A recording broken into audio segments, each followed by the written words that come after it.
pembahasan rancangan undang-undang cipta kerja ini. Baik. Sabar. Dan meminta agar ditunda pembahasan terkait pengambilan keputusan rancangan undang-undang cipta kerja ini. Pimpinan, mengapa ini terburu-buru pimpinan? Rakyat di luar bertanya-tanya, kawan-kawan semua di ruangan ini. Jangan sampai ruangan ini menjadi... Pak Iwan, saya minta substansinya apa? Substansinya undang-undang ini berpotensi menghilangkan. Baik, terima kasih. Pimpinan, undang-undang ini semakin memperparah kerusakan lingkungan, kemudian menghilangkan kewenangan-kewenangan kami di daerah, menghilangkan hak-hak rakyat kecil. Kawan-kawan, kalau mau dihargai, tolong menghargai. Baik, Bapak Ibu sekalian, Pak Iwan, bahwa pembahasan di tingkat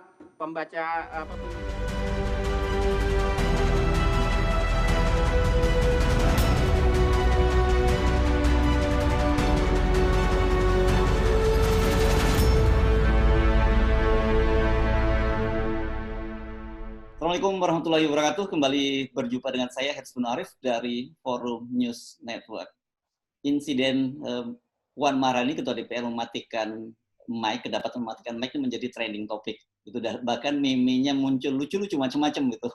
Kalau kita nonton bisa geli-geli karena unik-unik, biasa saja. Seperti biasalah, seperti itu aktif dari para netizen. Saya akan mengajak Anda berbincang dengan Bung Irwan Feco ya bacanya ya. Assalamualaikum Bung Irwan ya.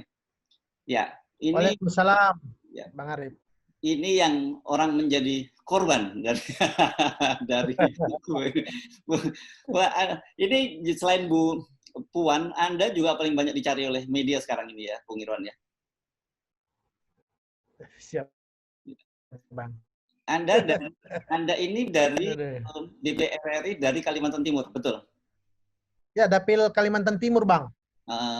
Oke. Nah, Anda sendiri sebelum itu muncul di media, ramai di media, Anda sadar nggak bahwa dimatikan ketika Anda bicara dimatikan dan mematikan itu Ibu Puan? Belum tahu, Bang. Intinya saya tahu, sadar itu dimatikan dari meja pimpinan sidang. Tapi siapa pelakunya Anda belum tahu gitu ya? Ya. Oke. Karena situasinya memang tidak kondusif, Bang, karena di belakang juga teriakan dari beberapa anggota yang lain juga cukup mengganggu konsentrasi. Jadi saya tidak tahu persis gitu. Tapi saya tahu itu dimatikan karena memang yang bisa matikan pengeras suara anggota itu dari meja pimpinan sidang. Ya. Oke, kita tonton sebentar ya peristiwa ketika Anda menyampaikan interupsi dan kemudian video ketika Ibu Puan diduga mematikan mic Anda. Undang-undang ini semakin memperparah kerusakan lingkungan, kemudian menghilangkan kewenangan-kewenangan kami di daerah, menghilangkan hak-hak rakyat kecil. Kawan-kawan, kalau mau dihargai, tolong menghargai. Baik, Bapak Ibu sekalian, Pak Iwan, bahwa pembahasan di tingkat pembicara. Ya, itu tadi kalau kita tonton memang kelihatan sekali bagaimana Bung Irwan sedang bicara gitu, interupsi, dan tidak lama kemudian kedapatan gerakan Puan Maharani seperti mematikan handphone. Nah, ini yang ramai. Nah, jadi Anda menyadari bahwa kemudian bahwa yang mematikan Bu Puan itu kapan? Ini setelah sidang, kemudian ada beberapa tayangan video-video pendek, dan ya saya pikir sangat jelas ya. Kemudian dari meja pimpinan sidang dimatikan. Ya, sebagai anggota dewan Anda merasa hak Anda dihalang-halangi dan atau Anda dizalimi oleh Ibu Puan dengan peristiwa ini? Ya begini, Bang Arif. Ya. Jadi sidang paripurna itu kan di samping hak fraksi untuk menyampaikan persetujuan, pada sidang paripurna itu juga hak anggota juga punya hak untuk menyampaikan pendapat, termasuk persetujuan anggota pada saat pengambilan keputusan tingkat 2 seperti kemarin. Sehingga banyak hal yang ingin saya sampaikan, yang mana merupakan aspirasi, baik daripada aspirasi masyarakat Kalimantan Timur dalam hubungannya Undang-Undang Cipta Kerja ini maupun dari aspirasi masyarakat Indonesia di tanah air. Sehingga saya memanfaatkan hak itu karena kita punya hak untuk bertanya, kemudian menyampaikan pendapat, saya gunakan, makanya saya interupsi. Dan saya tahu waktu saya itu 5 menit. Dan jika misalnya belum cukup, bisa kemudian meminta penambahan dari pimpinan. Tetapi pada saat itu, saya baru bicara 2 menit, kemudian dimatikan. Ya. Jadi artinya Anda merasa hak Anda sebagai anggota Dewan dihalang-halangi oleh pimpinan? Ya, cuma menurut saya sih bukan hanya hak saya, tapi pimpinan tidak ingin mendengarkan suara rakyat gitu. Artinya harusnya saya diberikan kesempatan untuk menyampaikan dengan jernih dan tuntas apa yang menjadi harapan rakyat untuk disampaikan melalui ruang-ruang konstitusi gitu. Ya. Ya.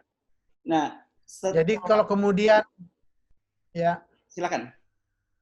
Jadi kalau kemudian rakyat ini turun ke jalan, ya saya pikir logikanya ya sederhana, wajar karena aspirasi mereka juga tersumbat, minta waktu 5 menit aja tidak diberikan gitu. Nah sekarang mereka turun ke jalan, itu saya pikir juga jadi bagian mereka juga kecewa melihat kondisi jalannya sidang paripurna kemarin. Jadi menurut Anda bukan hanya Anda yang dizalimi, tetapi rakyat yang dizalimi dengan sikap para pimpinan DPR itu ya? Oh iya dong, karena kan saya akhirnya tidak tuntas. Artinya ada beberapa hal yang prinsipil itu kemudian tidak tersampaikan karena dimatikan ya.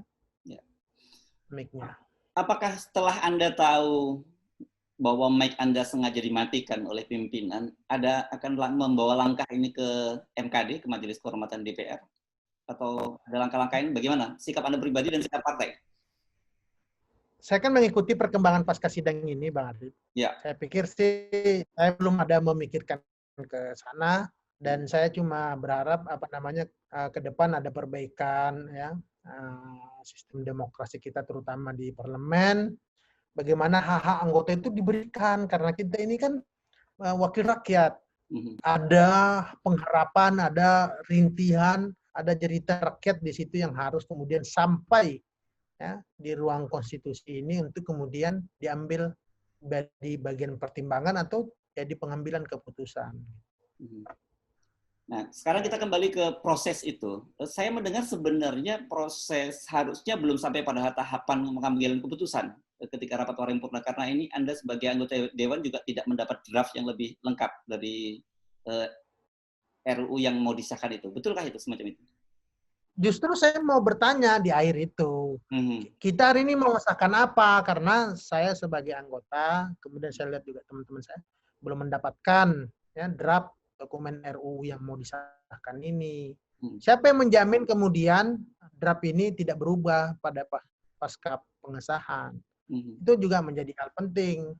Makanya, tapi kan dimatikan sehingga saya nggak bisa mendapatkan jawaban. Oh, jadi ketika diambil keputusan itu sebagian besar anggota Dewan itu belum dapat draft finalnya, itu belum ada ya? Tidak ada disiapkan oleh sekretariat, nggak ada.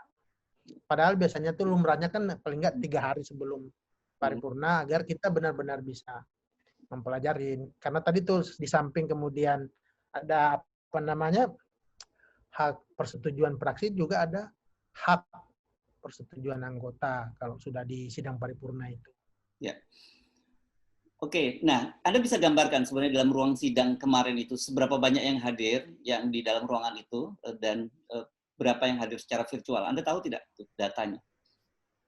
Oh, persisnya saya tidak tahu, tapi memang selama pandemi ini memang dibatasi, Bang Arif, karena memang protokol COVID, dan saya pikir kehadiran kemarin masuk lah ya dalam apa namanya persyaratan protokol COVID, karena juga dihadiri oleh virtual. Rasanya jumlahnya tuh kurang lebih 300-an tuh yang mengikuti. Jadi quorum sebenarnya. Lebih dari 50% plus 1 lebih ya kemarin. Ya. Nah, sekarang kita bicara soal keberatan Anda pribadi dan juga Demokrat dalam hal ini. Apa saja sebenarnya keberatan yang ingin Anda sampaikan? Nah, jadi gini, kemarin tuh kita ingin sebenarnya kalau kemudian pimpinan sidang menanyakan substansi, ya kita ingin pembahasan pengambilan keputusan itu ditunda karena ya Partai Demokrat ada 5 catatan itu kan yang sudah disampaikan terkait apa namanya RUU Ciptaker ini tidak memiliki nilai-nilai urgensi dan kegentingan yang memaksa ya, apalagi di tengah pandemi COVID seperti ini. Saya pikir lebih baik prioritas negara difokuskan pada penanganan pandemi dan pemulihan ekonomi nasional.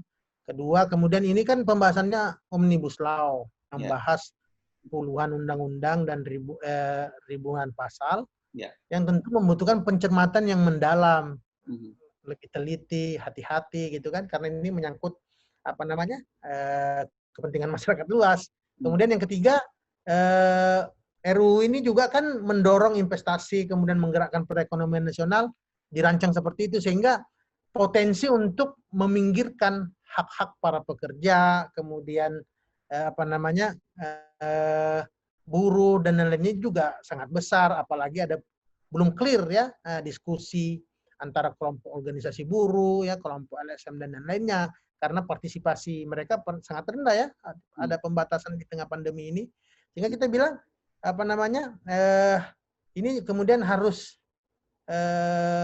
ditunda dulu ya pembahasan ini. Kemudian yang keempat, kita melihat juga RUU Ciptaker ini tidak mencerminkan semangat Pancasila karena apa namanya lebih mempermudah apa namanya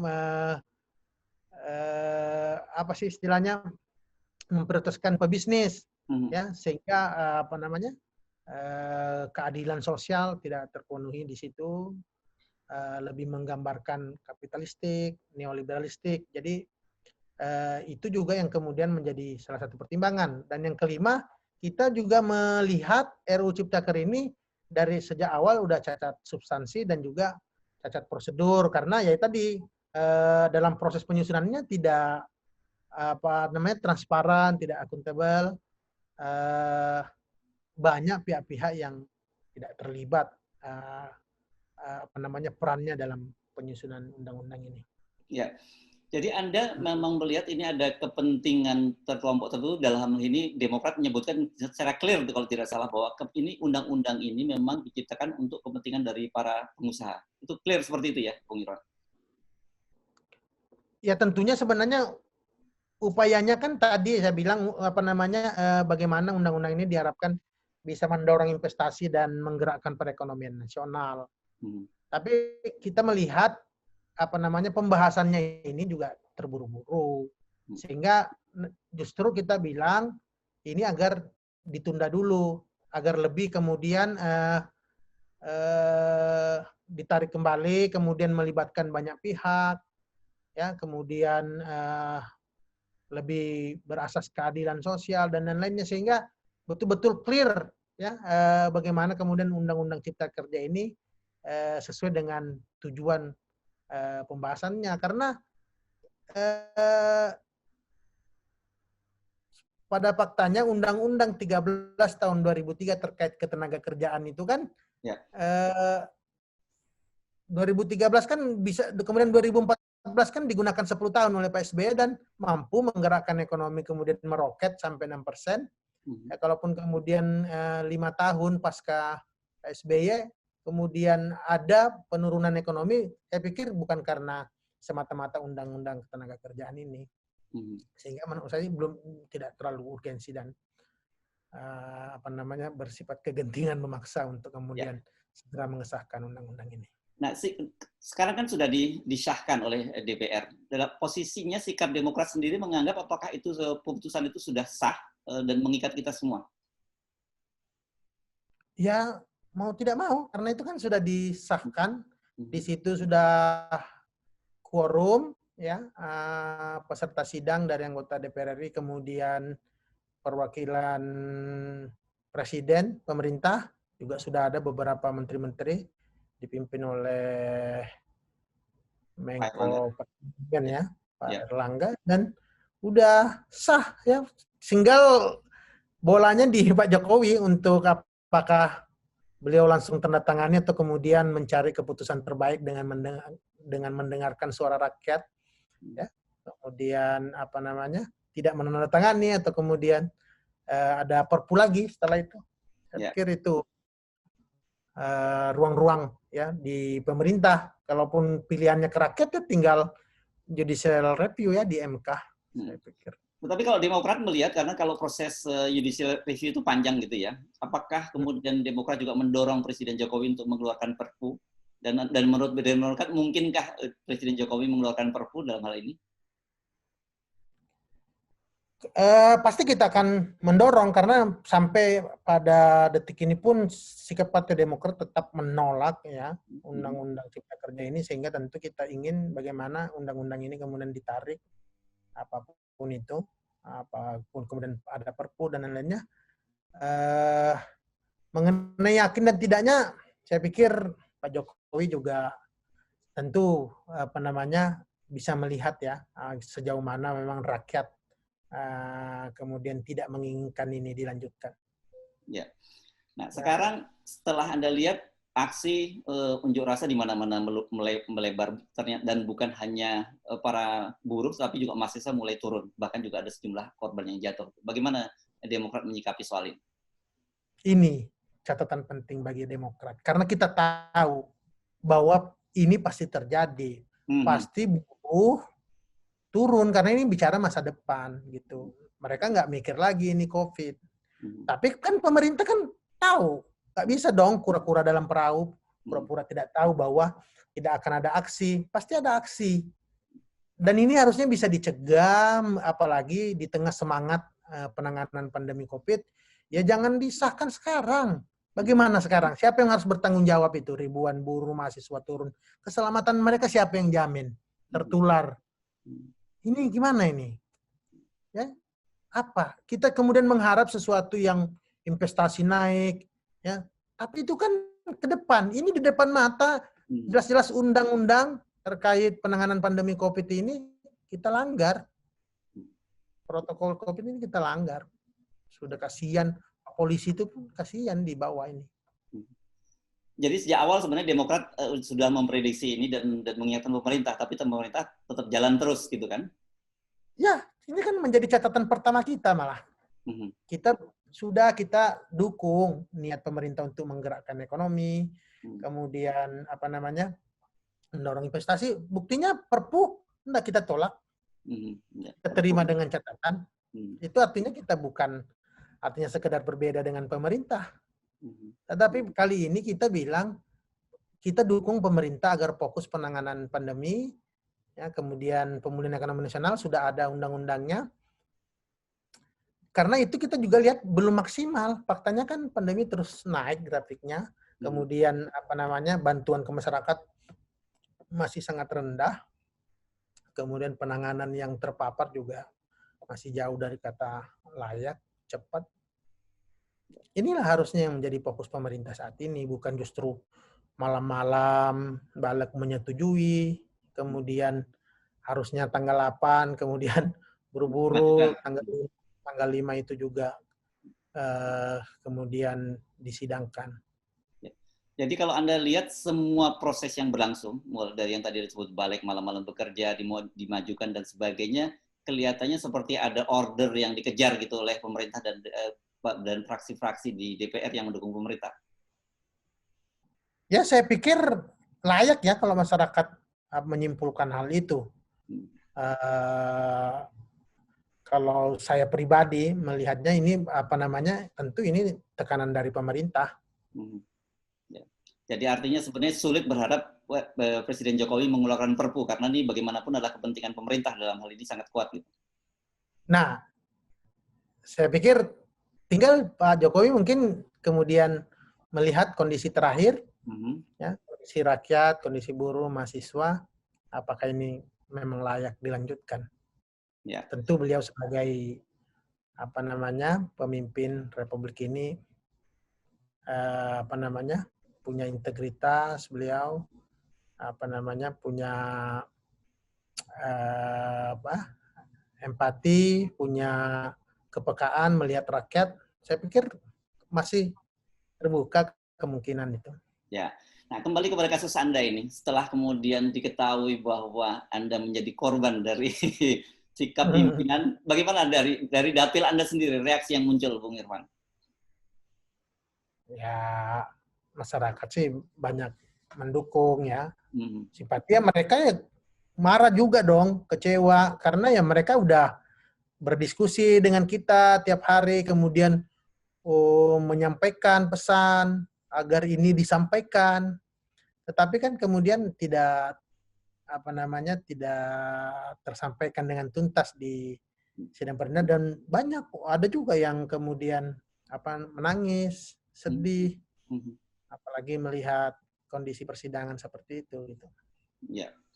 Oke, sekarang ini harapan Anda kepada Bu Puan dan para pimpinan DPR apa? Saya janji Anda bebas menyampaikan pendapat tanpa saya matikan mic Anda. Silakan, Bung Irwan. Ya, artinya saya sih berharap ke depan itu kondisi demokrasi kita terus membaik. Artinya pimpinan sidang bisa saja mematikan mikrofon anggota, tetapi tentu pimpinan tidak bisa mematikan suara rakyat gitu. Jadi suara rakyat itu harus terus tumbuh ya di rumahnya, di rumah rakyat, di parlemen, karena tujuan kita itu sebenarnya siapa? Artinya kalau kita punya tanggung jawab terhadap amanah rakyat, tentu kita punya waktu ya, punya waktu yang banyak untuk kemudian mendengarkan semua. Tentu sesuai dengan tata tertib persidangan, apa yang harus disampaikan oleh anggota di ruang sidang itu. Pada faktanya, pertama, situasi waktu itu kan memang sedikit itu. Kemudian praksi-praksi lain kan sudah setuju, nggak ada yang interupsi. Mengapa kemudian itu dibatasi? Saya pikir harusnya kan malah ditambah waktunya, sehingga itu juga kemudian menjadi penilaian masyarakat juga. Nah, kemudian sekarang masyarakat tuh yang melihat, kok bisa seperti itu, demokrasi dibungkam dan lain-lainnya. Mereka sendiri tuh yang membuat diksi-diksi seperti itu. Ya. Kalau saya sudah tentu memaafkan, kecewa, sedih, tapi memaafkan dan berharap ke depan pimpinan lebih lebih arif, bijaksana terhadap anggota, karena kita ini kan sama hak kita dengan pimpinan itu. Mereka hanya mengatur jalannya persidangan. Tidak boleh kemudian mematikan hak-hak kami mengusulkan, bertanya gitu. Ya. Tapi bahkan kalau kita menyimak ketika setelah Anda interupsi, kan ada kemudian Bung Didi Rawadi, kemudian ada Bung Beni Kaharman dan sebagainya, sampai ada ucapan bahwa bisa mengusir dari ruang sidang. Itu memang diperkenankan seorang pimpinan sidang mengusir anggota? Ya, bisa saja kalau dianggap kemudian melanggar tatib. Nah, apakah dengan interupsi itu melanggar tatib? Saya pikir tidak ada tatib dilanggar waktu itu, kan? Belum lah. Ya. Biasa sih dinamika seperti itu. Iya. Oke, baik. Terima kasih Bung Irwan atas kesempatannya. Terima kasih, Kang Arif. Ya, Assalamualaikum warahmatullahi wabarakatuh. Waalaikumsalam warahmatullahi wabarakatuh.